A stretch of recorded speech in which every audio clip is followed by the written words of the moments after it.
Bonjour Mike. Bonjour Corinne. Mike, j'ai entendu une prédication où on disait qu'on doit respecter les autorités politiques, qu'on doit prier pour eux car ils viennent de Dieu. Comment peuvent-ils venir de Dieu, alors qu'ils ne sont pas nommés par des prophètes, ou pourquoi devrions-nous prier pour eux? Bien. Avant tout, ouvre ta Bible et lis Romains 13, versets 1 à 2. Que toute personne soit soumise aux autorités supérieures, car il n'y a point d'autorité qui ne vienne de Dieu, et les autorités qui existent ont été instituées de Dieu.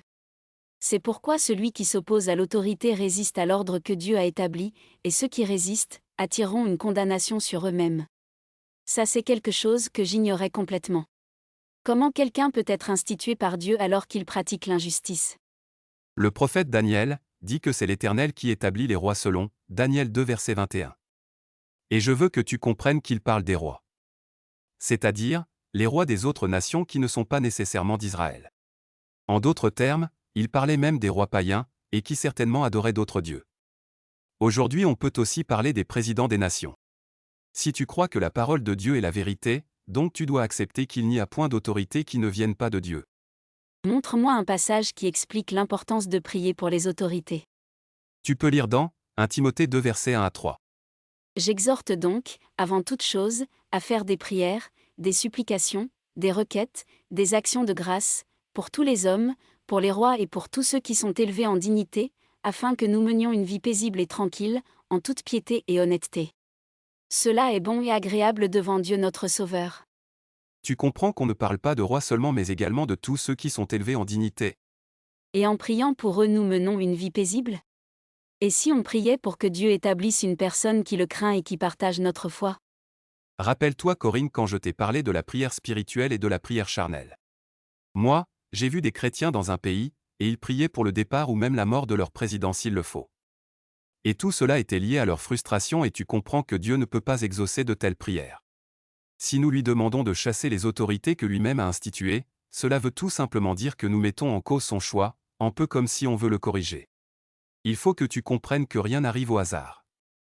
En priant pour les autorités, Dieu accomplit sa volonté, car c'est lui qui leur donne tout le pouvoir qu'il possède.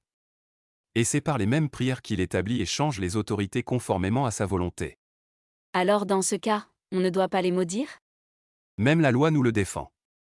Dans Exode 22 verset 28, il est écrit « Tu ne maudiras point Dieu, et tu ne maudiras point le prince de ton peuple. » Pourtant, parfois Paul et les disciples s'emportaient, et parlaient mal des autorités qui les combattaient, et les empêchaient de répandre l'Évangile. Corinne. Rappelle-toi que Paul et les disciples étaient des êtres humains comme toi et moi. Et tu remarqueras également qu'à chaque fois qu'ils se rendaient compte d'une offense, ils se repentaient ou s'excusaient. Tu peux me montrer un passage où un des apôtres a mal réagi devant une autorité qui s'opposait à l'Évangile et s'est ensuite excusé? Tu peux lire dans Actes 23 versets 3 à 5, où Paul avait insulté le souverain sacrificateur en le traitant de « muraille blanchie ».